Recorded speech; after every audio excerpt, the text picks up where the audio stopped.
दिखा दी।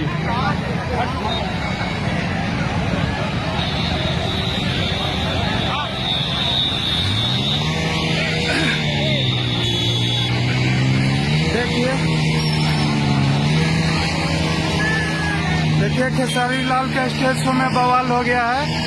लाइव देखिए, वो सामने में स्टेज है जहाँ पे बहुत सारा लाइट जल रहा है और ये बाउंसर के वजह से हुआ है। जो बॉडीगार्ड लोग हैं उसके वजह से ये भगदड़ हुई है। देखिए सामने में आपका वीडियो लाइव है। देखिए सब भाग रहे हैं इधर उधर।